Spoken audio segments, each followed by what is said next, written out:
మహేందర్ ఉన్నాడు మన మన తోటి మా ప్రతినిధి మహేందర్, దీనికి సంబంధించినటువంటి సమాచారం, మరింత సమాచారం ఇస్తారు. మహేందర్.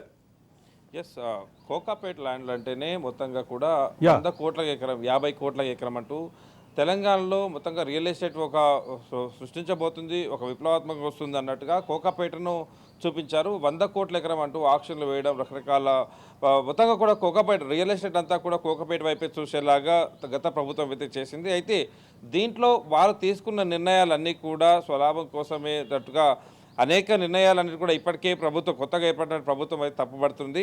ఆ రకంగా ప్రభుత్వము వదిలిపెట్టినా కూడా ఇటు సామాజికవేత్తలు కావచ్చు, అడ్వకేట్లు కావచ్చు, తెలంగాణలో ఉద్యమకారులు కావచ్చు, వీరంతా కూడా గత ప్రభుత్వం చేసినటువంటి నిర్ణయాల అభివృద్ధి కార్యక్రమాల్లోనూ పేరిట చేసినటువంటి పనులు కావచ్చు, తీసుకున్న నిర్ణయాలు కావచ్చు, అలాగే భూములు ఎక్కడెక్కడ ఏవి చేశారనేది కావచ్చు, ధరణి పైన కావచ్చు, వీటన్నిటిపైన హైకోర్టులో, సుప్రీంకోర్టులో పిటిషన్లు వేస్తూనే ఉన్నారు. వాళ్ళకి ఇష్టం వచ్చినట్టుగా జీవోలు తీసుకొచ్చారు, ఇష్టానుసారంగా భూములు తీసుకున్నారన్నట్టుగా. అయితే ఇప్పుడు తాజాగా మాజీ ముఖ్యమంత్రి పైన కేసు నమోదు చేయాలంటూ హైకోర్టు ఆర్డర్ ఇచ్చింది. మరి ఇది ఒక సంచలనంగా మారిన విషయం. ఇటు ప్రభుత్వ కవికం ఎక్కడైనా సరే కొత్త ప్రభుత్వం వచ్చిన తర్వాత ప్రభుత్వం జోక్యం చేసుకొని దీనిపైన దాదాపు ఆదేశాలు ఇస్తుంది. కానీ ఇక్కడ ఒక ప్రైవేట్ వ్యక్తి వెంకటరామరెడ్డి ఇచ్చినటువంటి పిటిషన్కు స్పందించినటువంటి హైకోర్టు ఇటు మాజీ ముఖ్యమంత్రికి పైన కేసు నమోదు చేయాలి అనేటట్టుగా, అలాగే గతంలో రెవెన్యూ సెక్రటరీగా ఉన్నటువంటి నవీన్ మిట్టల్, అలాగే ప్రధాన కార్యదర్శి, ఇతర సిబ్బంది పైన కూడా కేసు నమోదు చేయాలని అవినీతి నిరోధక శాఖ డైరెక్టర్ జనరల్కు ఆదేశించింది. దీంట్లో ప్రధానంగా కోకాపేటలో స్కిల్ అండ్ డెవలప్మెంట్ పేరిట టీఆర్ఎస్ పేరిట ఎక్సలెన్స్ సెంటర్ ఏర్పాటు చేస్తామంటూ 11 ఎకరాలు అక్కడే టీఆర్ఎస్ కార్యాలయం కూడా కడతామని 11 ఎకరాల భూమి తీసుకున్నారు. అయితే అదే కోకాపేటలో 100 కోట్ల ఎకరం పలికిన భూమి మరి బీఆర్ఎస్ పార్టీ కార్యాలయం కోసం కావచ్చు, ఇతర అభివృద్ధి కోసం అంటూ చెప్పినటువంటి భూమి కేవలం 3.42 కోట్లు, 3,40,00,000 మాత్రమే ఉందన్నట్టుగా అప్పటి కలెక్టర్ దానిపైన కూడా చేశారు. మహేందర్, ఇక్కడ ఒక కీలకమైనటువంటి విషయం గమనించాలి. 100 కోట్లు అనేది మనం చెప్పే మాట కాదు. 100 కోట్లు ప్రభుత్వం ఇచ్చినటువంటి బహిరంగ ఆక్షన్లో కొన్ని కంపెనీలు 100 కోట్లు పెట్టి కొన్నాయి. ఇది వాస్తవం, ఇది బహిరంగ రహస్యం, బహిరంగంగా అందరికీ తెలిసినటువంటి సత్యం.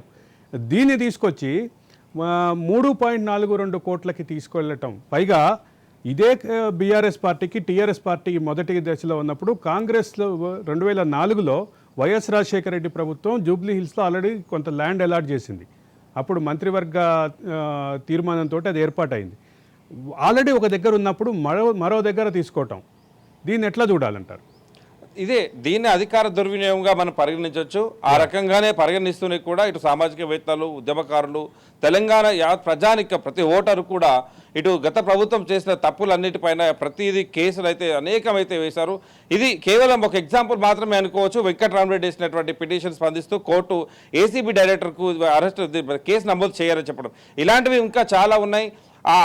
లో 111 జీవో అంశం కూడా కావచ్చు. 111 జీవోను కూడా మొత్తం సమూలంగా తీసి 69 జీవో తీసుకొస్తామన్నారు.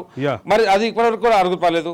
అది ఒక టాపిక్ అనుకుందాం. అలా కూడా దాదాపు అలాంటి నిర్ణయాలు తమకు ఇష్టం వచ్చినట్టుగా తమ భూములు 100 ఎకరాలు ఇప్పటికే మాజీ ముఖ్యమంత్రి కొడుకు కావచ్చు, కూతురు కావచ్చు, అనేక 100 ఎకరాలు ఉన్నాయని, జనవాడలో భూములు ఉన్నాయని ఇటు కాంగ్రెస్ పార్టీ గతంలో ఆరోపించింది. ఒక ఫామ్ హౌస్ పేరు పెట్ట, జనవాడలో ఉన్నటువంటి ఒక ఫామ్ హౌస్ పేరు పెట్టిన డ్రోన్ ఎగరేసిన వేసులో ఇటు ఇప్పుడున్న ముఖ్యమంత్రి కేసు కూడా పెట్టినటువంటి విషయం గుర్తుంది. అది కూడా కేసు. అంటే ఈ రెక్కన మొత్తం కూడా ల్యాండ్ అనేది వాళ్ళ చేతిలోకి వెళ్ళింది. ఇంకా కీలకమైనటువంటి అతి కాస్ట్లీ ల్యాండ్ అనేటువంటి కోకాపేట ల్యాండ్ కేవలం 3 కోట్లకి ఆక్షన్ ఇప్పుడు 11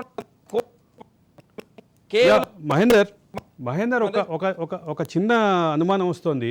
అంటే సహజంగానే ఇటువంటి కేసులు పెట్టే క్రమంలో ఆశ్రిత పక్షపాతం, అదే సందర్భంలో అధికార దుర్వినియోగం, ఇటువంటి సెక్షన్లు పెడతారు. ఈ సెక్షన్లకు సంబంధించి ఏమైనా క్లారిటీ వచ్చిందా మనకి?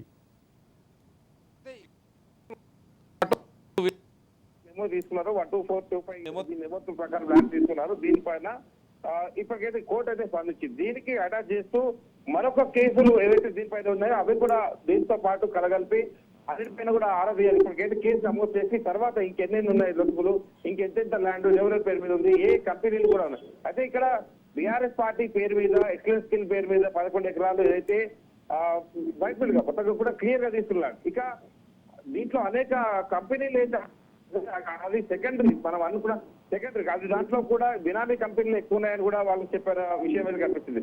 ఒకవేళ కంపెనీల పేరు మీద కొన్న ల్యాండ్లకి పెట్టి పార్టీ కార్యాలయం కోసం ఇంత మాత్రమే ల్యాండ్ ఇంత తక్కువ తీసుకోవడం, మరి ఇదంతా కూడా ఎంత కడతారనుకున్నారు? ఇప్పటికే కులాల భవనాల కోసం అంటూ కూడా Yes, yes. కాస్ట్లీ ల్యాండ్ అనేటువంటి దాన్ని కూడా ఇవ్వడం జరిగింది అదే ప్రాంతంలో.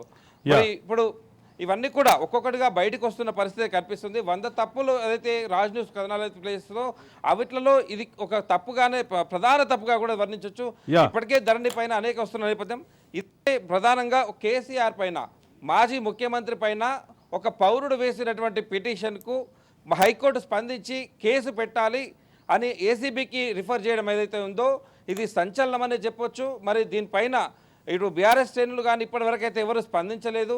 మరి తదుపరి చర్యలు ఎలా ఉండబోతున్నాయి, బీఆర్ఎస్ పార్టీ స్పందన ఎలా ఉంటుంది, Yeah. కేసీఆర్